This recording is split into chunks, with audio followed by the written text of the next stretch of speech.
En plus de l'État, la construction de cet ouvrage repose aussi sur un financement chinois. Dans le domaine du transport, avant l'entrée en vigueur du règlement 14 de l'UEMOA, règlement contre les surcharges, le Haut Conseil des transporteurs sensibilise sur le sujet. Les détails dans quelques instants. Attaque terroriste de New York mardi dernier, attaque qui a fait 8 morts et une douzaine de blessés. Le suspect inculpé assume son allégeance à l'organisation État islamique.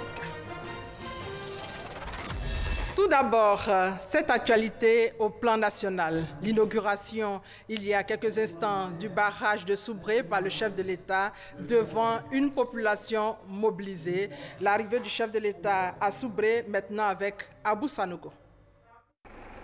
Le président de la République, Alassane Ouattara, a Soubré pour la mise en service d'un projet majeur, le plus grand jamais réalisé en Côte d'Ivoire. Le barrage hydroélectrique de Soubré, qui est fin prêt après 4 années de travaux. Je suis très heureux d'arriver à Soubré pour l'inauguration du barrage hydroélectrique. Vous savez, c'est un grand moment, non seulement pour la région de la Nawa, mais pour toute la Côte d'Ivoire. Je voudrais saluer cette belle région, les populations de la Nawa, pour leur hospitalité. C'est la 3e fois en quelques années que je viens. La pose de la première pierre, c'était en 2013. La visite d'État en 2015 et aujourd'hui pour l'inauguration du barrage. Je voudrais en tout cas féliciter d'ores et déjà tous ceux qui ont participé à la construction de ce bel ouvrage qui est d'une grande utilité pour tous les Ivoiriens et toutes les entreprises ivoiriennes. À son arrivée à l'Arc de Triomphe à la rentrée de la ville, le président de la République a été accueilli par le Premier ministre Amadou Gon Coulibaly, le ministre des Eaux et Forêts Alain Richard Donvaï et des autorités locales avant d'aller s'incliner devant le drapeau pour l'exécution de l'hymne national.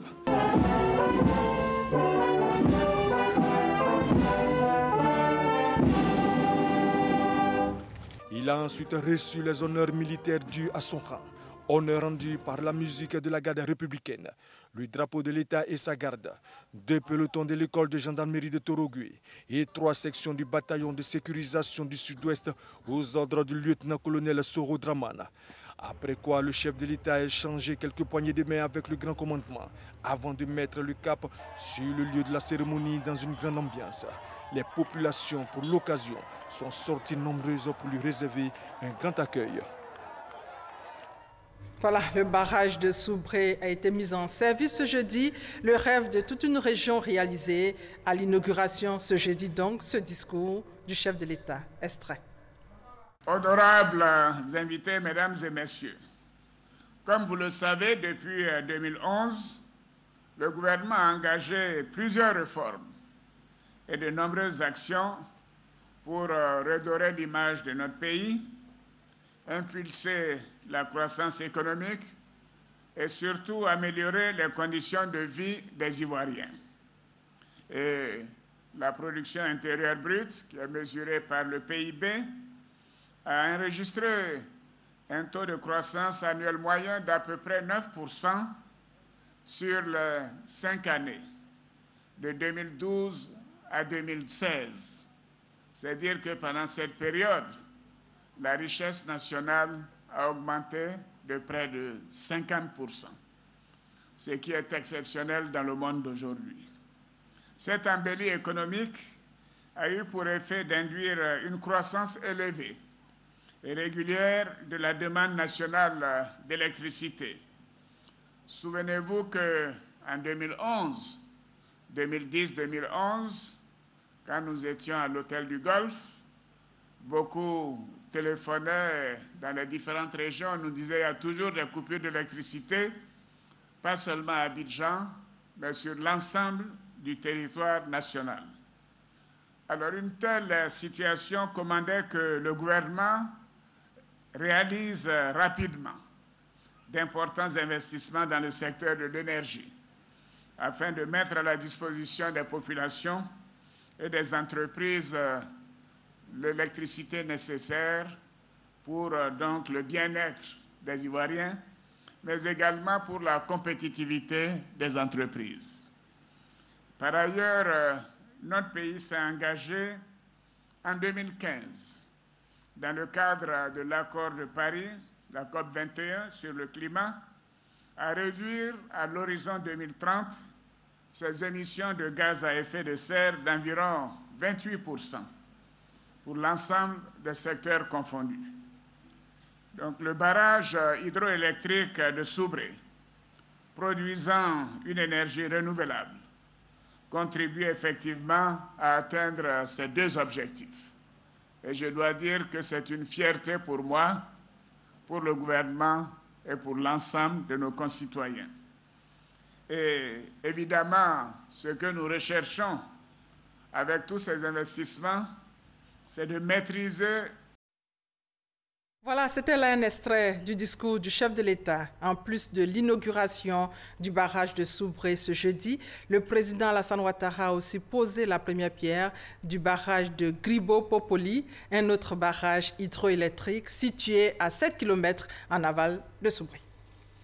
Ce qui nous emmène donc à parler de la politique énergétique. Quelle évolution 58 ans après? Un dossier de Cheikh Koné. Depuis la mise en service du premier barrage de la Côte d'Ivoire à Yamé 1 jusqu'au barrage de Soubré, 58 ans se sont écoulés.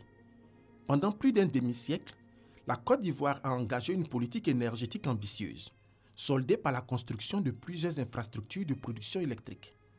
Déjà, dès les premières heures des indépendances, le pays avait opté pour la production hydroélectrique. Plusieurs barrages ont ainsi vu le jour. Notre pays a connu, en matière d'évolution politique énergétique, a connu plusieurs phases. Je dirais, comme tous les autres pays africains, nous avons commencé avec des alimentations en sites isolés. C'est les périodes, si vous voulez, où on avait, par exemple, dans une ville comme Korogo, la production était faite localement et distribuée localement. C'était donc des centrales isolées. De façon générale, la production se faisait avec des groupes diesel. Le combustible utilisé à cette époque, c'était donc du diesel.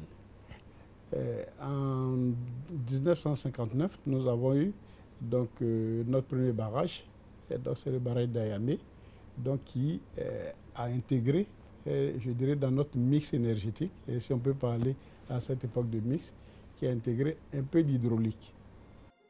De 1959 à 1983 vont successivement être mis en service les barrages d'Ayamé 1 et Ayamé 2 avec respectivement 20 et 30 MW de puissance installée.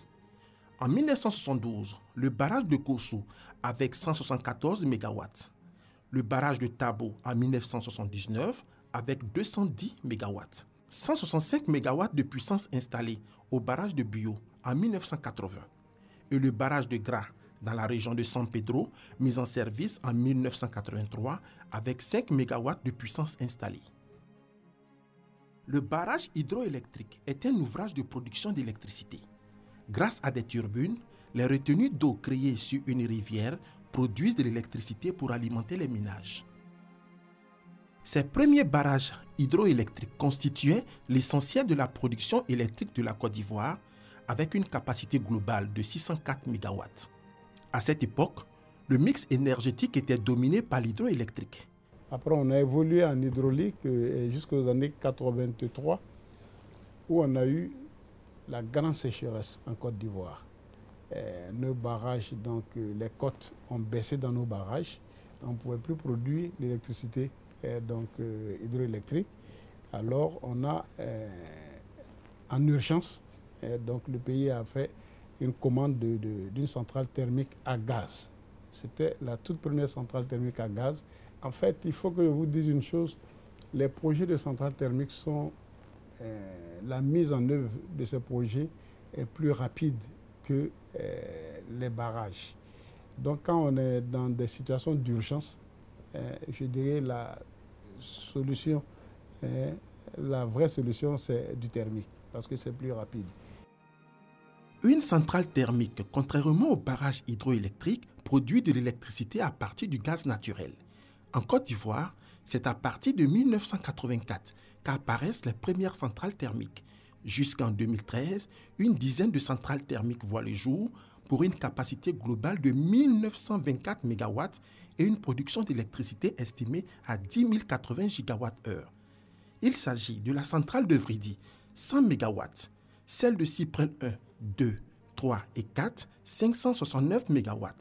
Azito 1 et Azito 2 totalisent 441 MW et celles d'Agreco 1, 2 et 3, 210 MW. Ces chiffres démontrent le potentiel énergétique de la Côte d'Ivoire, qui a très tôt développé une politique d'accès à l'électricité. Aujourd'hui, 81% de la population vit en zone électrifiée. Ce taux passera à 83% en fin 2017 avec environ 1 800 000 abonnés à l'électricité, soit 200 000 abonnés de plus qu'en 2016. La Côte d'Ivoire a pour ambition de devenir le hub énergétique de la sous-région. C'est pourquoi, depuis ces dernières années, le secteur de l'énergie est monté en puissance. Le pays est passé d'une production de 1200 MW à 2000 MW en 5 ans et a l'intention de produire 2000 MW supplémentaires ces 3 prochaines années, c'est-à-dire l'équivalent de ce qui a été réalisé depuis l'indépendance en 1960. Voilà, ce jeudi donc, le barrage de Soubré a été inauguré par le chef de l'État. Dans le domaine du transport, avant l'entrée en vigueur du règlement 14 de l'UEMOA, règlement contre les surcharges, le Haut Conseil des transporteurs sensibilise sur le sujet, nous dit Francis Boifo. Des véhicules en situation d'extrême surcharge. On en trouve partout dans l'espace UEMOA. Et il est reproché souvent aux conducteurs d'en être le responsable. Normalement, si moi je refuse, le patron va me laisser du travail. Donc c'est ce qui nous oblige à prendre. On prend, mais on n'est même pas content de ça. Les transporteurs d'abord n'ont pas de poids sur le commerçant. Si le commerçant arrive avec ses 40 tonnes, il va te dire qu'il veut ton camion de 35 tonnes pour prendre ses 40 tonnes.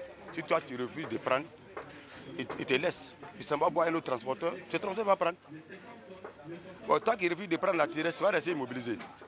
Bientôt, l'entrée en vigueur du règlement 14 de l'UEMOA en Côte d'Ivoire. Il a pour but de préserver les infrastructures routières et de contribuer à la durabilité des investissements réalisés dans les routes en évitant les surcharges. Ce qui induit une prise de conscience au sein des conducteurs. À partir d'aujourd'hui, je dis à tous les chauffeurs de conducteurs routiers de l'Afrique de l'Ouest que nous, on ne prend plus les surcharges. Quand il y a un sous-charge dans ton camion, c'est toi qui es bloqué au pont bascule. À ce moment, celui qui a chargé le camion là, tu ne le vois plus. Les parties prenantes, il y a les chargeurs qui sont les propriétaires de fret, de bagages. Il y a les transporteurs qui transportent ce bagage. Donc, la loi veut que ces deux-là s'alignent sur une norme qu'on appelle aujourd'hui le règlement 14. Et le premier, le chargeur, est d'accord aujourd'hui d'appliquer ce règlement 14. Le deuxième, qui est le transporteur aussi, est d'accord qu'on applique ce règlement 14. Pour nous, la boucle est bouclée. Pour les responsables du transport en Côte d'Ivoire, il le faut au regard des impacts de la surcharge à tous les niveaux. Un camion surchargé est d'abord dangereux pour la route, un camion surchargé est dangereux pour le conducteur et un camion surchargé est dangereux pour le matériel roulant lui-même. Un danger pour l'économie nationale parce qu'il y va de la dégradation du réseau routier. La date de l'application effective du règlement 14 en Côte d'Ivoire sera bientôt fixée par les autorités et le non-respect de la mesure va entraîner des amendes allant de 20 000 à 200 000 francs CFA. Parlons santé maintenant. Lutte contre le sida. Les pays membres du réseau de lutte contre le sida se sont réunis à Abidjan. Ils se sont engagés à faciliter l'accès des personnes vivant avec le VIH au traitement antirétroviral. Franck Quadio. Ils sont venus de Gambie, du Ghana, de la Sierra Leone et de 7 autres pays d'Afrique de l'Ouest. Eux, ce sont les membres des organismes de lutte contre le VIH-Sida. La réunion d'Abidjan à laquelle ils prennent part est une initiative de ITPC, la coalition internationale pour la préparation au traitement, pour soutenir le développement d'observatoires communautaires sur le traitement du sida en Afrique de l'Ouest. Nous allons aujourd'hui nous asseoir, discuter des questions de plaidoyer pour pouvoir trouver ensemble un moyen de pouvoir mettre en place de manière systématique l'accès au traitement aux personnes vivant avec le VIH. Lorsque nous allons présenter ces données au gouvernement des différents pays dans lesquels nous travaillons, il s'agira d'engager un dialogue avec eux pour savoir et leur proposer des solutions pour voir comment améliorer l'accès au traitement et qu'est-ce qui manque et quelles sont les raisons pour lesquelles il y a des gaps ou il y a des manquements. En clair, il s'agit de trouver les moyens de faciliter l'accès au traitement antirétroviral aux personnes vivant avec le VIH dans 11 pays d'Afrique de l'Ouest. Pour les participants, la réunion d'Abidjan est un tournant important dans la lutte contre cette pandémie. Nous avons l'opportunité aujourd'hui avec le nouveau gouvernement gambien de pouvoir mettre en avant la lutte contre le VIH. Et je suis sûre que cette rencontre aujourd'hui va pouvoir nous donner au moins l'aperçu de ce qu'on peut faire dans le futur et pouvoir donner un meilleur plaidoyer. Ces 2 jours de rassemblement ont été sanctionnés également par la mise en place d'un observatoire régional sur le traitement appuyé par un conseil consultatif régional. Rappelons que la réunion d'Abidjan s'inscrit dans le cadre du projet qui va durer 3 ans, de 2017 à 2019, subventionné par le Fonds mondial, qui va permettre à ITPC de soutenir les réseaux nationaux de lutte contre le VIH-Sida. Bientôt, le nouveau visage d'Abidjan. Tous les immeubles sur les grandes voies seront repeints. Une activité dénommée Opération Ravalement des façades. C'est une initiative du district d'Abidjan. Reportage Devisoyo et Isayo Chona. 3 personnalités, une même cause. Anne Désiré Ouloto, ministre de la Salubrité, de l'Environnement et du Développement durable. Begré Mambé, gouverneur du district d'Abidjan. Et Ngwa Aka Mathias, le maire de Cocody, engagé pour donner un coup de neuf à la ville d'Abidjan. Première action que nous allons réaliser, le ravalement des façades. Tous les grands immeubles qui sont sur le boulevard Latry seront repeints. Tous les bâtiments que vous voyez à l'Union-Ville, le logement Sikoji sur les Fiat. Et à droite, Bracodibar, nous allons tout repeindre pour rendre cet endroit propre. À partir de maintenant, tous les immeubles donnant sur les voies principales seront peints. Pour la ministre de la Salubrité, de l'Environnement et du Développement durable, cette démarche s'inscrit dans la politique du président de la République, Alassane Ouattara, d'améliorer la qualité du cadre de vie des populations en Côte d'Ivoire. Le président de la République veut des peuples en bonne santé. La santé, eh bien, c'est aussi le cadre de vie. Et pour pouvoir avoir une bonne santé, il faut vivre dans un cadre de vie sain, il faut vivre dans un cadre de vie beau. Et dire aux Abidjanais que la balle est maintenant dans vos camps. Une politique qui rencontre l'adhésion des populations. C'est un grand honneur pour tous les habitants de Cocody de toutes les façons. Parce que c'est un projet qui démarre dans le cadre du développement durable qu'a entrepris le maire et qui va rejaillir dans tout Cocody. En plus de l'opération de ravalement des façades, 100 carrefours seront aménagés et 5000 arbres seront plantés à travers le district d'Abidjan. Ces 3 opérations s'élèvent à 2 milliards de francs CFA. Une journée universitaire sur les 17 objectifs de développement durable, des objectifs qui portent notamment sur l'éducation de qualité et l'égalité entre les sexes. Universitaires, chercheurs et organisations de la société civile ont échangé sur la mise en œuvre de ces objectifs en Côte d'Ivoire d'ici à 2030. Reportage Grace Kando. Les États membres des Nations Unies doivent mettre en œuvre les 17 objectifs de développement durable ODD d'ici à l'horizon 2030. Entre autres, éducation de qualité, égalité entre les sexes et fin zéro. La Côte d'Ivoire est partie prenante de ces engagements. Pour l'atteinte de ces objectifs, quelle contribution des étudiants? Une journée est donc initiée.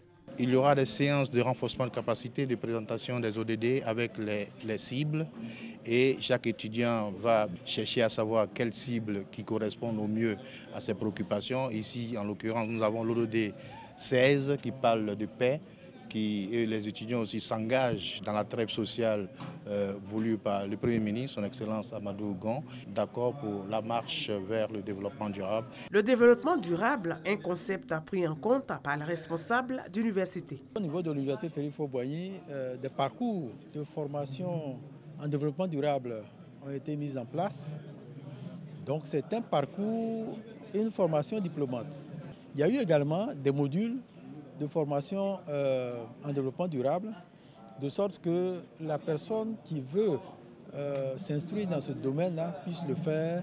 Nous faisons tout pour être des étudiants modèles d'abord, pour aider les différents partenaires du système à avoir un système éducatif reluisant pour notre pays, la Côte d'Ivoire.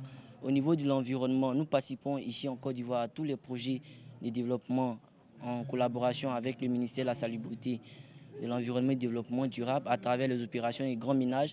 La Direction générale de l'environnement et du développement durable ne compte pas s'arrêter au niveau des universitaires. Elle prévoit des activités en faveur d'autres cibles afin de les sensibiliser sur le bien fondé des ODD. Le 2 novembre est la journée internationale de la fin de l'impunité pour les crimes commis contre des journalistes. En Afrique, dans de nombreux pays, on est sans nouvelles de journalistes qui faisaient leur travail. Dans certains pays, c'est la censure qui est à l'œuvre. Padeyan est un village situé dans la sous-préfecture de Yakassé-Féassé, dans la région de l'Indénié-Djuablin. Les producteurs de cette localité, membres de la coopérative Kamaye, se sont réunis pour échanger sur le déroulement de la campagne cacao, nous dit Eugène Atoubé.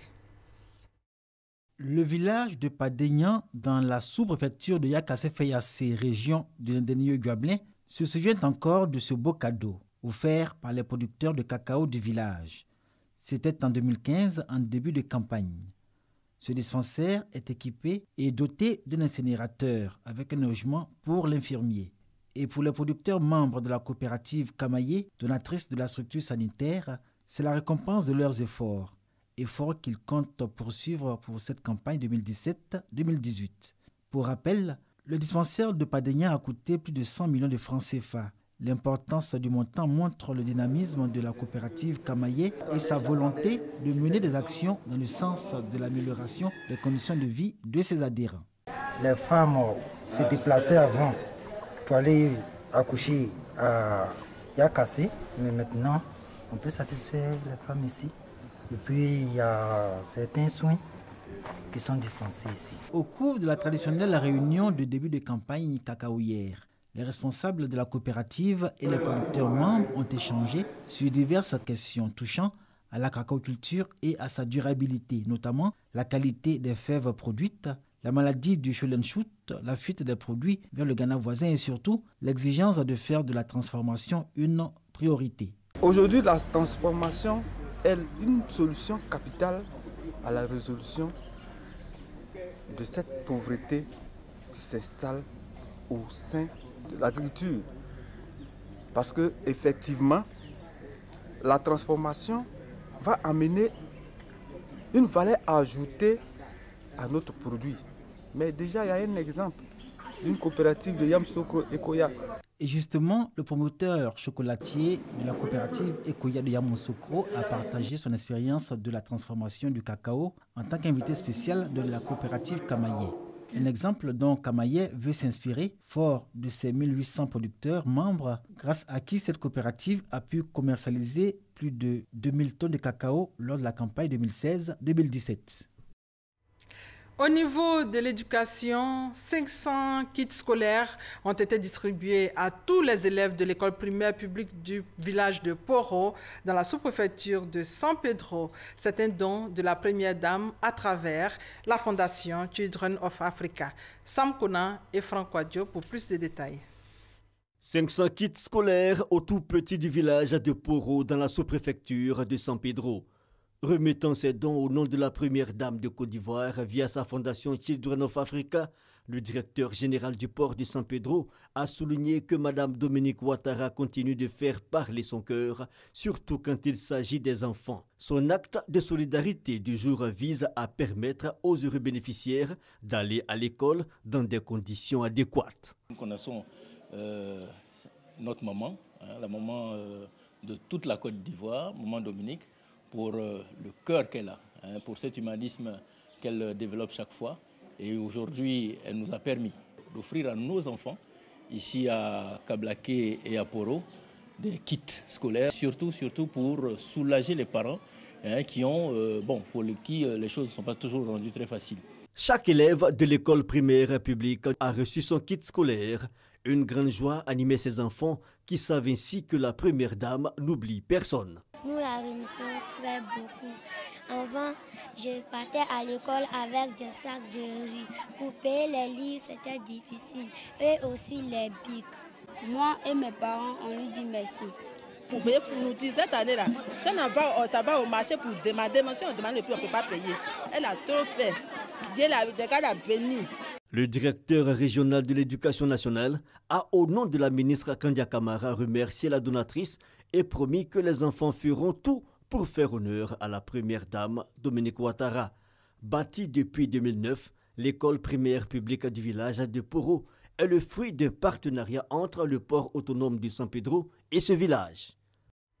Hier, c'était la Toussaint, la fête de tous les saints, et aujourd'hui, 2 novembre, est le jour des morts. Mais c'est le 1er novembre que les personnes qui ont perdu quelqu'un de cher vont au cimetière, car c'est un jour férié. Quand la fête des défunts se confond à celle de la Toussaint, un reportage de Soro Corona et de Kwadjo Kwame.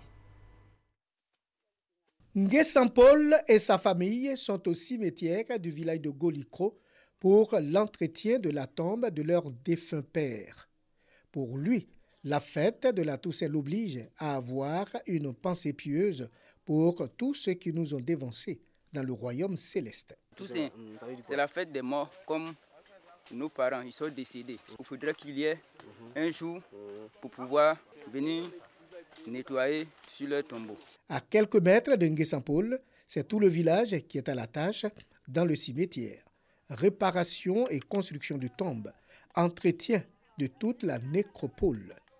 Ici, la fête de Toussaint et celle de la commémoration des défunts sont confondues. Aujourd'hui, c'est une fête des morts et à chaque année, le 1er novembre, on se rend sur les tombes pour nettoyer. Guy Roger Nguessan, lui, est fonctionnaire, est aussi au cimetière ce 1er novembre pour déposer une gerbe de fleurs sur la tombe de sa défunte grand-mère. C'est par anticipation, je pourrais dire, parce que demain n'est pas férié.